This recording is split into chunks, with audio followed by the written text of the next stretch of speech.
Hi guys! Welcome to my vlog. So we are here at Ciudad Zamboanga. So tapos na kami mag-lunch guys. So what time is it ate? 3 o'clock. 3 o'clock kami nag-lunch guys. Grabe no, workaholic talaga kami. So kasama ko ngayon si Jen, nagre-retouch. Pag gusto mo maging medret, kailangan handa kang magutom. Oh, magutom daw. Sa Daphne. Dahil ang daming dead hair. Hi! So, wala pa mga coverage. So, dito muna kami na standby sa likod ng syudad. So, guys, magre-retouch na tayo kasi papasok na tayo sa loob. Kasi, trabaho na naman para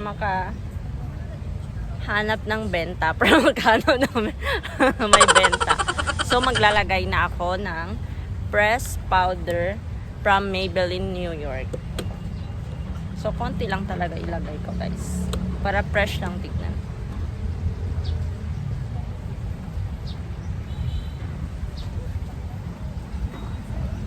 Tapos, dito din sa neck.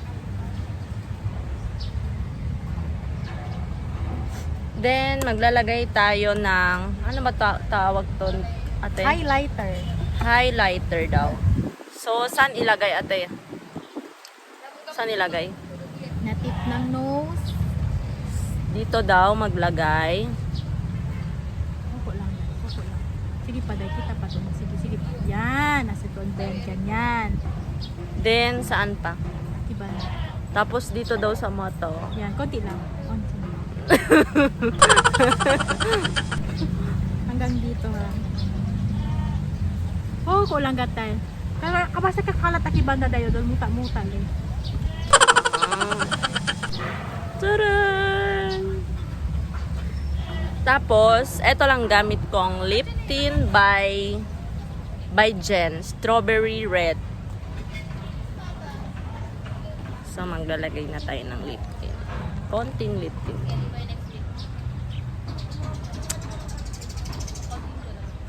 So, eto na ang result ng retouch. So, thank you guys for watching.